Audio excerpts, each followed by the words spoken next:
अस्सलाम वालेकुम नाज़रीन, मैं हूँ फातिमा और आप देख रहे हैं वॉइस ऑफ मकरान। रुक करते हैं ज़िला जाफराबाद। वॉइस ऑफ मकरान के ब्यूरो चीफ जुम्मा खान जमाली की तरफ से बोलान पिंजरा पुल के मकाम पर जो हालिया बारिशों के दौरान ज़रा पंच पुल बह गया था, आवाम को आने जाने में दुश्वारियाँ पेश हो रही थीं। हमारे बलूचिस्तान के इंजीनियर और ठेकेदारों ने आरसी पुल पे करोड़ों रुपए का खर्चा कर रहे हैं।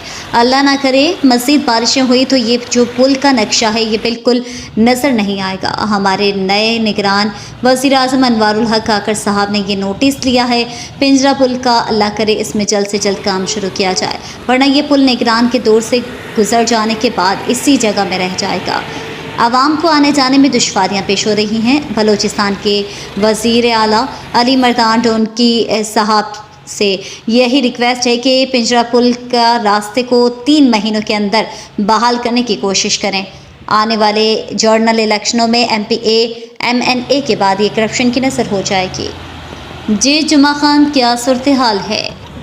जी नाज़रीन, इस वक्त मैं मौजूद हूँ बोलान के उस मकाम में जहाँ पिंजरा पुल जो हालिया बारिशों में जो गिरा था उसकी ताहाल बहाली ना हो सकी। आरजी रास्ता जो है वो बनाया गया है, जहाँ में से ट्रैफिक आ रही है और जा रही है। माशाल्लाह हमारे बलूचिस्तान के इंजीनियरों ने ये जो पुल बनाया है, ये पुल बिल्कुल पिंजरा पुल से भी तकरीबन 8 से 10 फुट जो है नीचे बनाया हुआ है।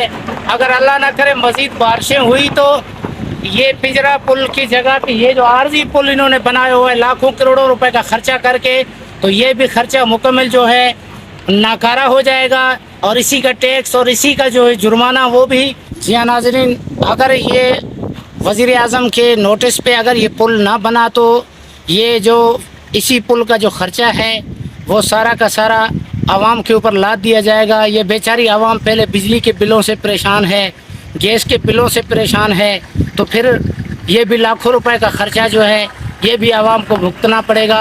हमारी अनवारुल हक साहब ने जो पिंजरा पुल का नोटिस लिया था, तो उम्मीद करते हैं कि वज़ीर आज़म साहब और वज़ीर आला अली मर्दान साहब पिंजरा पुल की बहाली का निज़ाम बहुत जल्द बनाएंगे। वॉइस ऑफ मकरान के साथ जुम्मा खान जमाली, ज़िला जाफराबाद। जी।